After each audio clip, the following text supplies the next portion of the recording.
Petir bukan sembarang petir.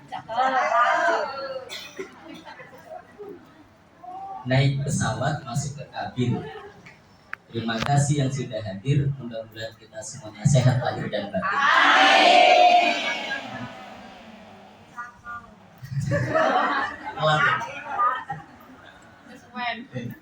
Bibi yang saya muliakan, saya senang sekali untuk pertama kali dan mudah-mudahan tidak terakhir saya bisa datang di majelis taklim Al-Istiqomah di masjid apa namanya ini Bu?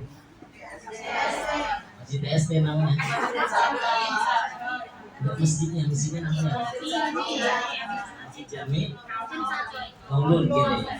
Tidak ada nama khususnya. Jami Maulun. Saya susah. TST saja ya.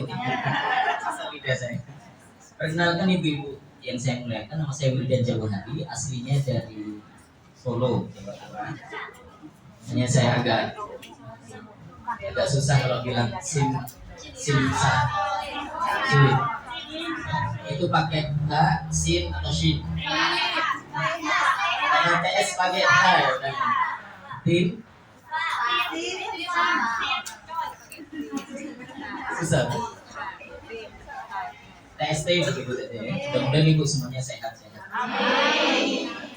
Kita akan sama-sama belajar siang hari ini. Saya tidak menggurui ibu-ibu semuanya, sudah pinter semuanya, sudah istiqomah mengaji, sudah istiqomah untuk saling menasehati dalam kebaikan dan kesabaran.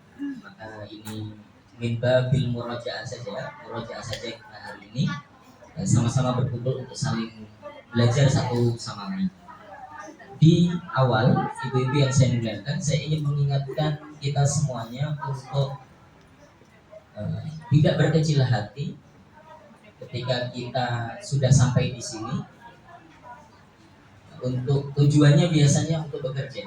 Ada yang ke Hongkong untuk jalan-jalan gitu. Ya, tujuan utamanya bekerja. Relasi, saya punya kenalan gitu ya. Saya punya kemampuan bahasa. Kalau di sini Bu, Kantonis.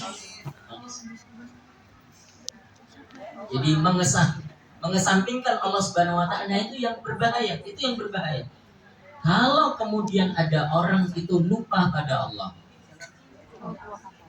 Kalau ada orang tidak mengindahkan perintah-perintah Allah. Kalau ada orang mengesampingkan syariat Allah Subhanahu wa taala. Kalau ada orang menomorsetiankan Allah Subhanahu wa taala, kita takut dia itu nanti akan masuk di dalam Quran surat Thaha ayat 120. Quran surat Thaha ayat 124. Wa man a'rada an dzikri fa inna lahu ma'isyatan dhanka. Siapa yang berpaling dariku, siapa yang tidak mengindahkan aturanku, siapa yang sengaja melupakan aku, kata Allah, fa inna lahu ma'isyatan dhanka, maka baginya kehidupan yang sempit di dunia. Kehidupan yang sempit di dunia. Apa itu kehidupan yang sempit di dunia? Mungkin boleh jadi uang di tabungannya banyak, mungkin boleh jadi uang di rekeningnya itu tebal, tetapi hatinya selalu sempit, merasa kurang. Mungkin boleh jadi di kampung halaman tanahnya luas, sawahnya lebar, tapi hatinya sempit, selalu khawatir jangan-jangan tanah saya dicaplok orang, jangan-jangan tanah saya dibangun sama si A, si B, si C. Hatinya sempit, selalu khawatirkan dunia. Mungkin dia diberi atau bisa beli kasur yang empuk, tapi tidak pernah tidur nyenyak. Mungkin bantalnya terbuat dari sutra, tapi selalu mimpi buruk. Itulah kehidupan yang sempit. Lihat orang senang, susah. Lihat orang susah, senang. Itu kehidupan yang sempit.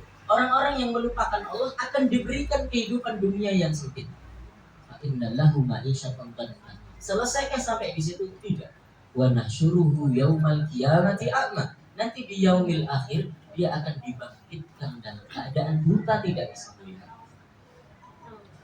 Qala rabbi lima hasyartani a'ma. Ya Allah, Kenapa hari ini aku dibangkitkan dalam keadaan buta? Dulu itu saya itu pandangannya jeli banget, bisa membedakan di 8 malam mana $500, mana $1000. Sekarang loh, saya buta nggak bisa lihat. Kata Allah Subhanahu Wa Taala, qala kadzalik. Rasakan itu, rasakan itu. Atatka ayatuna fanasitaha wa kadzalikal yauma tunsa. Dulu waktu saya beri banyak nikmat di dunia itu, kamu lupakan aku. Kamu tidak indahkan perintah-perintahku. Kamu nomor sekiankan diriku, kata Allah. Maka hari ini gantian kami yang melupakanmu. Di dunia orang melupakan Allah, di akhirat Allah sengaja melupakan ini orang. Tidak digubris, bahasa Jermannya tidak direken. Orang digagas sama Allah Subhanahu Wa Taala. Bukankah itu azab yang paling sedih? Bahkan sebelum kita masuk neraka, kan? Ketika kita tidak lagi digubris oleh Allah Subhanahu Wa Taala, tidak dilihat oleh Allah Subhanahu Wa Taala. Padahal di yaumil akhir tidak ada pertolongan kecuali pertolongan Allah, tidak ada naungan kecuali naungan Allah Subhanahu Wa Taala. Mudah-mudahan kita semuanya ini jadi orang-orang yang selalu ingat pada Allah Subhanahu Wa Taala. Bukan termasuk orang yang lalai kepada Allah Subhanahu Wa Taala. Ketika kita ingat pada Allah dikala sempit atau dikala lapang, maka Allah akan ingat kita ketika kita berada dalam keadaan sempit. Ketika kita sehat, ingat pada Allah, maka Allah akan ingat ketika kita sakit. Jadi semuanya kita aturkan kepada Allah Subhanahu Wa Taala. Kalau ibu hari ini dapat nikmat, yaitu dari Allah Subhanahu Wa Taala. Selalu ingat Allah, sambungkan ke Allah Subhanahu Wa Taala. Kalau ibu hari ini capek, kalau ibu hari ini sakit, kalau ibu hari ini mendapatkan musibah, maka juga ingatlah itu dari Allah Subhanahu Wa Taala. Minta bantuan sama Allah, minta pertolongan sama Allah Subhanahu Wa Taala. Janji Allah yang